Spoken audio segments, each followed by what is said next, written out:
ഇപ്പോൾ ഏറ്റവും പുതിയ ടെക്നോളജി ഇതൊരു പ്രശ്നമായിട്ട് നിൽക്കായിരുന്നു. ഓൺ ഗ്രിഡ് സോളാർ വെച്ചിട്ടുള്ള ഒരു പ്രശ്നമാണ്.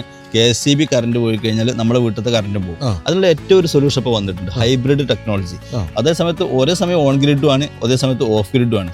നമ്മൾ നമ്മുടെ വീട്ടിൽ നമ്മൾ പാനൽ വെച്ച് ഉൽപ്പാദിപ്പിക്കുന്ന കറണ്ട് നമുക്ക് തന്നെ സേവ് ചെയ്ത് നമ്മൾ ആവശ്യാനുസരണം ഉപയോഗിക്കുന്ന ഒരു പുതിയ സിസ്റ്റം, ഹൈബ്രിഡ് സിസ്റ്റമാണ് ഇപ്പോൾ ഏറ്റവും ട്രെൻഡ് ആയിക്കൊണ്ടിരിക്കുന്നത്. അതെന്താണെന്ന് വിശദീകരിക്കാമോ? അതിനെ പാനലിൽ നിന്ന് കിട്ടുന്ന കറണ്ട് എന്ത് ചെയ്യാം, നമുക്ക് സേവ് ചെയ്തിട്ട് നമുക്ക് എന്ത് ചെയ്യാം, വൈകുന്നേരങ്ങളിൽ ഉപയോഗിക്കാം.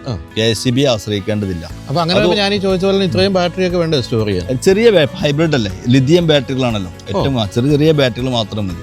10 കിലോവാട്ടിന്റെ ഒരു ബാറ്ററി കൂടെ വെക്കുകയാണെങ്കിൽ ആവശ്യാനുസരണം നമുക്ക് എന്ത് ചെയ്യാം, KSEB ആശ്രയിക്കാതെ തന്നെ നമുക്ക് കറണ്ട് ഉപയോഗിക്കാൻ പറ്റും. ചെറിയ 5 കിലോവാട്ടിന്റെ ഒക്കെ ആയിട്ട് ബാറ്ററികൾ വരുന്നുണ്ട്. അത്രേ ഉള്ളൂ, ചെറിയ ഒരു സിസ്റ്റമാണ്. അപ്പോൾ വലിയ കോസ്റ്റ്ലി ആണോ? പിന്നെ സാധാരണ ഓൺ ഗ്രിഡിനെ അപേക്ഷിച്ച് കുറച്ച് കോസ്റ്റ്ലിയാണ്. ഒരു 5 കിലോവാട്ട് ഓൺ ഗ്രിഡ് സോളാർ വെക്കുമ്പോൾ അത് ഹൈബ്രിഡിലേക്ക് മാറുമ്പോൾ ഏകദേശം 1.5-2 ലക്ഷം രൂപയുടെ വ്യത്യാസം വരുന്നുണ്ട്. 10 വർഷത്തെ റീപ്ലേസ്മെന്റ് വാറന്റി ബാറ്ററിക്ക് കിട്ടുന്നുണ്ട്. 10 വർഷം ലൈഫ് കിട്ടുന്നു, ഒന്നും ചിന്തിക്കേണ്ടതില്ല. 10 വർഷം വാറന്റി കിട്ടുമ്പോൾ ഒരു 15-20 വർഷം ലൈഫ് കിട്ടും. അപ്പൊ അത് രണ്ട് തരത്തിൽ ഉപയോഗിക്കാവോ? അപ്പൊ ഗ്രിഡിലേക്കും വിടാം, സ്റ്റോറും ചെയ്യാം. അപ്പൊ ഗ്രിഡിലേക്ക് വിടുന്ന ഏത് സമയത്ത് ഉത്പാദിപ്പിക്കപ്പെടുന്നതാണ്?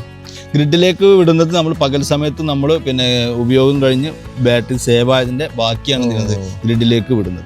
വൈകുന്നേരത്ത് നമ്മൾ എന്ത് ചെയ്യുന്നു, ഗ്രിഡ് സേവ് ചെയ്ത കറണ്ട് നമ്മൾ ഉപയോഗിക്കുകയും ചെയ്യുന്നു. ഇപ്പം പൊതുവെ നിങ്ങൾ ഫിറ്റ് ചെയ്യുന്നിടത്തൊക്കെ ഇങ്ങനെയാണോ എല്ലാവരും ഓപ്റ്റ് ചെയ്യുന്നത്? ഹൈബ്രിഡിന് എല്ലാവരും ഇപ്പോൾ നല്ല എൻക്വയറി വരുന്നുണ്ട്. കുറച്ച് കോസ്റ്റ്ലിയാണ്, പ്രീമിയം കസ്റ്റമറാണ് കൂടുതലും ഹൈബ്രിഡ് വെക്കുന്നത്.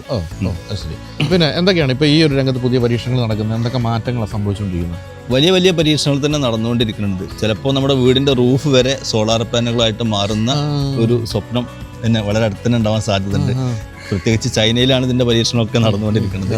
പിന്നെ വലിയ റൂഫ് ഷീറ്റുകൾ സോളാർ പാനലുകളായിട്ട് വരാനുള്ള സാധ്യതകളുണ്ട്. പിന്നെ വലിയ മാറ്റങ്ങളാണ് വന്നുകൊണ്ടിരിക്കുന്നത്. ഇപ്പോൾ ഈ ഹൈബ്രിഡ് തന്നെ ഏറ്റവും പുതിയ മാറ്റമാണ്. ഹൈബ്രിഡ് എന്ന് പറഞ്ഞപ്പോൾ നമ്മൾ മറ്റ് സംസ്ഥാനങ്ങളെ ആശ്രയിച്ചുകൊണ്ടാണ് നമ്മുടെ സംസ്ഥാനം പിന്നെ ഭക്ഷ്യരംഗത്താണെങ്കിലും മറ്റ് മേഖലകളിലാണൊക്കെ മുന്നോട്ട് പോയിക്കൊണ്ടിരിക്കുന്നത്. പക്ഷേ ഈ ഒരു ഹൈബ്രിഡ് ടെക്നോളജി നമ്മൾ ഇംപ്ലിമെന്റ് ചെയ്യുന്നതിലൂടെ ഊർജ്ജ മേഖലയിൽ ഒരു സ്വയം പര്യാപ്ത സംസ്ഥാനമായിട്ട് നമുക്ക് മാറാൻ വേണ്ടി പറ്റും. നമ്മൾ തന്നെ എന്ത് ചെയ്യുന്നു, നമ്മുടെ വീട്ടിൽ സോളാർ പ്ലാന്റുകൾ വെച്ചിട്ട് വൈദ്യുതി ഉൽപ്പാദിപ്പിച്ച് സേവ് ചെയ്ത് നമ്മുടെ ആവശ്യാനുസരണം ഉപയോഗിച്ച് നമുക്ക് എന്ത് ചെയ്യാൻ പറ്റും, ഈ മേഖലയിൽ വലിയ മുന്നേറ്റം നടത്താൻ വേണ്ടി പറ്റും. Bayman, making it easy.